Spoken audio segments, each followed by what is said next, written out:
네, 대출금리 인상의 경고임에도 불구하고 가계부채는 1,500조 원을 돌파했습니다.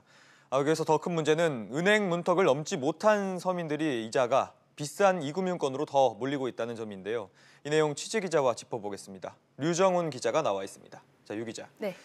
가계부채가 이제 1,500조 원을 돌파했다고 앞서 리포트에도 나왔었지만 이 액수가 너무 커다 보니까 좀 감이 안 오거든요. 보통 이제 대출이라고 하면 금융권, 1금융권에 대출을 많이 한다고 생각하는데 2금융권에 더 몰린다는 거죠? 네, 그렇습니다. 정부가 가계부채 줄이려고 은행의 대출 까다롭게 하고 있는데요. 예. 이렇게 되면 대출 수요가 제2금융권, 그러니까 저축은행, 새마을금고, 신협 이런 데로 몰리게 됩니다. 제2금융권 대출이 10월 들어선 좀 주춤했지만 지난해와 비교해서 상반기에만 43조 원가량 늘었는데요. 문제는 이들의 이자가 비싸다는 겁니다. 한국은행 통계에 따르면 저축은행 이자가 대략 10%대입니다. 빚도 늘었는데 이자 부담도 더 커지고 있는 게 현실입니다.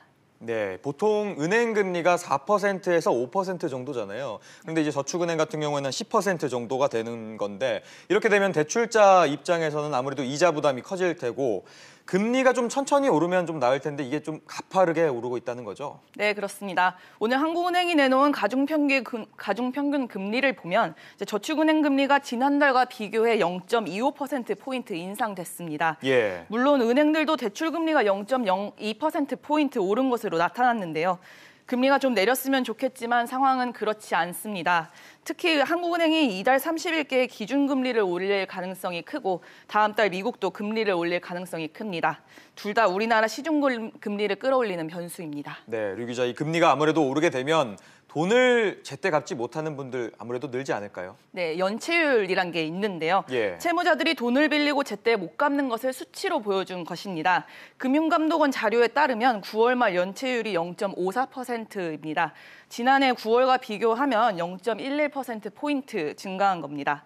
금리가 오르면 갚아야 할 이자가 더 많아지기 때문에 연체율도 덩달아 높아질 가능성이 큽니다. 네, 그런데 금리 움직임에 유독 민감한 게 우리 가계잖아요.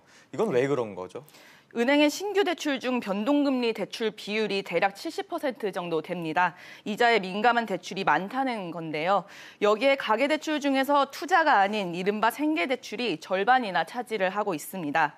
특히 이금융권 대출을 보면 장사하시는 분들이 10명 중에서 6에서 7명 정도를 차지하시는데요. 예. 금리가 오르면 그만큼 많은 사람들이 돈을 쓰는 것을 줄이기 때문에 민감할 수밖에 없고 가계도 취약해질 수밖에 없습니다. 네, 알겠습니다. 류 기자 이야기 잘 들었습니다.